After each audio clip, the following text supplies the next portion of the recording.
Mga kapenyo, tirahin na natin itong may init na issue ngayon. Pasok, intro!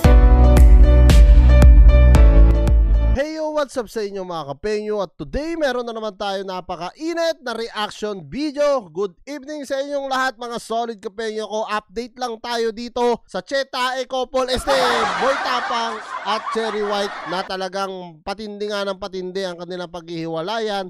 At mismong sinabi rin ni Maagago na alam naman daw niya na idadawit din siya neto ni Cherry White sa pagkakaso nga dito kay Boy Tapang. At alam naman natin lahat mga kapenyo, kamakailan lang pumunta na nga sa Rapid Tulfo in action etong si Cherry White. At kasunod nga daw niyan, sabi ni MG, pagkakaso na. At dito mga kapenyo, nagbigay payo etong si Maagago dito kay Boy Tapang at ganun na rin dito kay Cherry White dahil mga immature nga raw ito.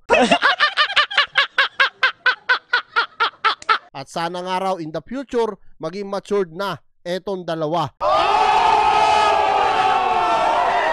At tara mga kapenyo, wag na natin patagalin at sabay-sabay natin basahin. Ito nga naging post ni Maagago dito kay Boy Tapang at Cherry White. Dito sinabi ni Maagago, nagpapasalamat ako sa inyo kasi kung wala kayo, wala din akong content. No content, no money, no content, no comeback. Eto, seryoso ako tonight. So talaga naman totoo ang sinasabi dito ni Maagago na talagang kung wala kila Cherry White, kahit man ako, nagpapasalamat din ako no dito kay Cherry White at Boy Tapang. Napakagaling talaga nilang gumawa ng pera. Gunggong! Barinig kita sa mukha dito sa social media. At kung wala talaga sila, real talk, tama si MG, wala din kami ngayon dito sa kinakatayuan namin ngayon. At hindi rin nyo sana kami pinapanood. So dito mga kapenyo, sabi nga ni Maagago to Cherry White, alam kong magkakaso ka, karapatan mo yan, haharapin namin yan, hindi naman pwedeng takasan ang batas. Totoo yan mga kapenyo, kahit pa anong takas mo sa batas, no? Kahit pa pumunta ka ng ibang bansa, mahahagilap at mahahagilap ka ng gobyerno. No, alam nyo talagang maraming ganyan na ginagawa. At dito sabi rin ni MG, sabi ko nga it takes two to tango. So literally, nasa iyo na ang 50% ng kasalanan. But yung live kasi ni Boy Tapang, yun talaga ang nakapagpabawas ng kasalanan ni Cherry White. Real talk naman talaga mga kapenyo, no, na kung saan maling-mali talaga si Boy Tapang doon sa kanyang pagla-live at talagang marami nga siyang akusasyon, no, doon kay Cherry White. At pangalawa, parang trinahidor niya talaga si Cherry White doon dahil nga pag-uusap lang nila yon in private sana, pero inilabas niya sa social media. Doon pa lang mali na talaga siya. Tama yung sinasabi ni Maagago rito. Pero sa totoo lang, parehas kayo ditong mali. Nagkaroon lang talaga ng live kaya doon talaga lumabas ang matinding kasalanan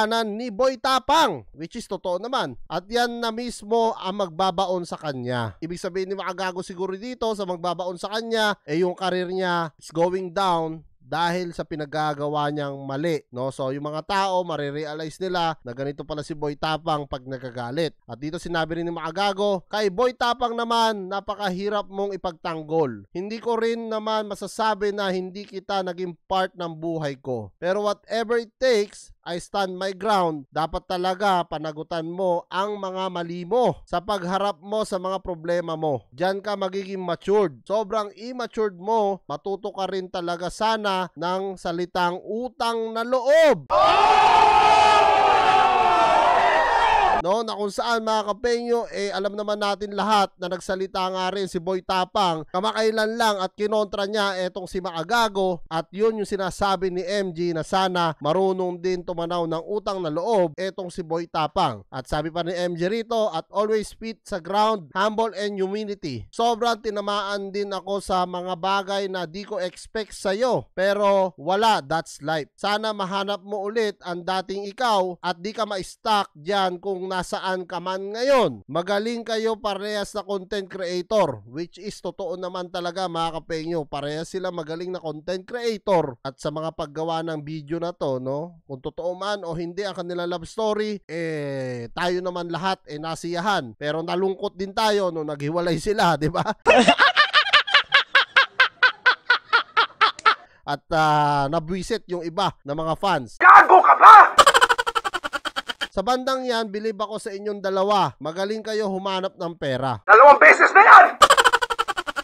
Yun, totoo yun, real talk yun. Kung saan man ito dadalhin, sana may matutunan kayong dalawa. Kasi itong lesson na ito ang makakapag-mature sa inyo. Tuition fee nyo na lang ang kasuhan na gagawin nyo sa isa't isa. One love, good fucking vibes. Yan, makagago nga no mga kapenyo, na kung saan ay sinabi niya talaga dito na tuition fee na nga lang daw ng dalawa. Etong kasuhan na mangyayari nga sa Rapi Tulfo or sa talagang totoong buhay na kaso nga na gagawin nito ni Cherry White dito nga kay Makagago or Boy Tapang. So kayo mga kapenyo, kung kayo ang tatanungin ko, ano nga masasabi nyo dito sa naging huling mensahe ni Makagago kay Cherry White at Boy Tapang? Sa palagay nyo ba tama rin yung sinasabi talaga ni Makagago na mag-matured na nga etong dalawa sana, at sana raw si Boy Tapang marunong din sana raw tumanaw ng utang na loob gaya ng mga naitulong sa kanya ni MG, at sana talagang magbago nga si Boy Tapang na talaga. Anyway mga kapenyo, maraming salamat din sa panonood nyo sa panibago kong reaction video. Comment nyo na lang down below lahat ng mga opinion nyo mga kapenyo, at lahat po yan mababasa ko. Maraming salamat mga kapenyo, at kita-kita lang tayo sa susunod kong reaction videos.